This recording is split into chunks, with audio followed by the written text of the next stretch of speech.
रस्त्यावरचा प्रवास आपल्या सगळ्यांच्याच आयुष्याचा एक महत्त्वाचा भाग आहे, नाही का? पण हा प्रवास जेवढा गरजेचा आहे तेवढाच तो जबाबदारीचाही आहे.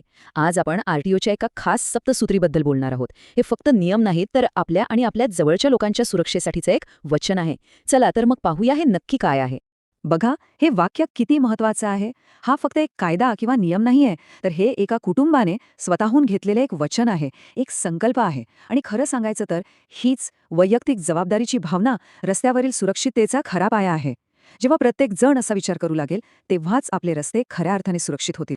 तर मग हा जो संकल्प आहे यामागे नेमकी कल्पना काय आहे? तर ती आहे आरटीओची सप्तसूत्री. ही 7 सूत्र मिळून सुरक्षित प्रवासाचा एक पक्का पाया तयार करतात.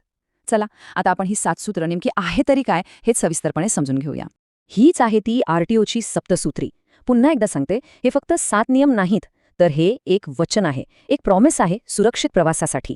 यातील प्रत्येक मुद्दा, प्रत्येक सूत्र रस्त्यावरचा एक एक मोठा धोका टाळण्यासाठीच तयार केलेला आहे. तर ही आहे ती सप्तसूत्री.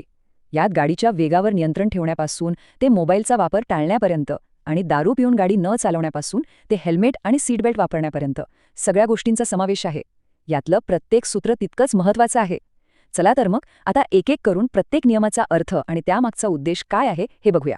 सुरुवात करूया पहिल्या आणि सगळ्यात महत्वाच्या भागापासून, म्हणजे चालकाची स्वतःची जबाबदारी.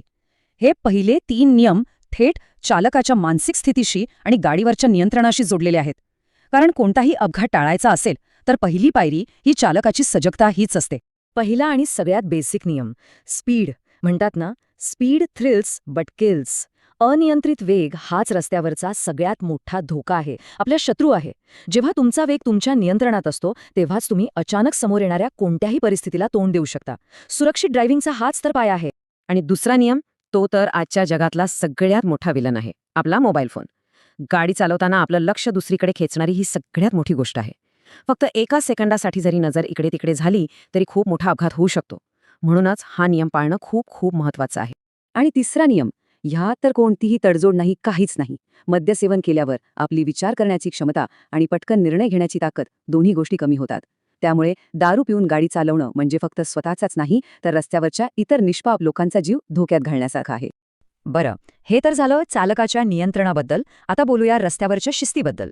पुढचे नियम हे सांगतात की रस्त्यावर गाडी चालवताना इतर गाड्यांसोबत आणि एकूणच परिस्थितीसोबत कसं वागलं पाहिजे. ही एक प्रकारची रस्त्यावरची सांघिक जबाबदारीच आहे. ओव्हरटेकिंग, इथेच सगळ्यात जास्त गडबड होते नाही का? म्हणूनच नियम अगदी सरळ आणि सोपा आहे. जोपर्यंत पुढचा रस्ता पूर्णपणे मोकळा आणि स्पष्ट दिसत नाही आणि तुम्हाला स्वतःला सुरक्षित वाटत नाही, तोपर्यंत ओव्हरटेक करण्याची घाई अजिबात करू नका.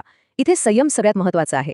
हा तर एक असा नियम आहे जो आपण सगळ्यांनी लक्षात ठेवायलाच हवा. चुकीच्या बाजूने म्हणजे रॉंग साईडने गाडी चालवणं म्हणजे सरळ सरळ अपघाताला निमंत्रण देणं. यामुळे समोरासमोर होणाऱ्या धडकेची शक्यता वाढते आणि असे अपघात सगळ्यात जास्त जीवघेणे ठरतात. आणि ह्याच शिस्तीचा पुढचा भाग म्हणजे गाडी नेहमी रस्त्याच्या डाव्या बाजूने चालवणं. हा आपल्या वाहतूक व्यवस्थेचा पाया आहे खरं तर. यामुळे रस्त्यावर एक सुसूत्रता राहते, एक शिस्त राहते आणि वाहतूक सुरळीतपणे पुढे जात राहते. आता आपण येतोय सप्तसूत्रीच्या शेवटच्या पण तितक्याच महत्त्वाच्या नियमाकडे. हा नियम आहे आपल्या सुरक्षा कवचाबद्दल, म्हणजे अशा साधनांबद्दल जी अपघाताच्या वेळी आपले प्राण वाचवू शकतात. हे सुरक्षा कवच म्हणजे दुचाकी स्वारांसाठी हेल्मेट आणि 4चाकी चालकांसाठी सीट बेल्ट. हे दोन्ही साधनं अपघाताची तीव्रता कमी करण्यासाठी आणि आपला जीव वाचवण्यासाठी निर्णायक ठरतात. हेच आपलं खरं सेफ्टी शील्ड आहे. तर आपण जिथून सुरुवात केली होती त्या संकल्पावर पुन्हा येऊया. ही सप्तसूत्री समजून घेतल्यावर आता खरा प्रश्न हाच उरतो की रस्त्यावर स्वतःच्या आणि इतरांच्या सुरक्षेसाठी आपण सगळेजण हा संकल्प मनापासून घ्यायला खरंच तयार आहोत का? नक्की विचार करा. रस्ता सुरक्षाविषयी माहिती वाचा, बघा आणि सुरक्षित प्रवास करा. धन्यवाद.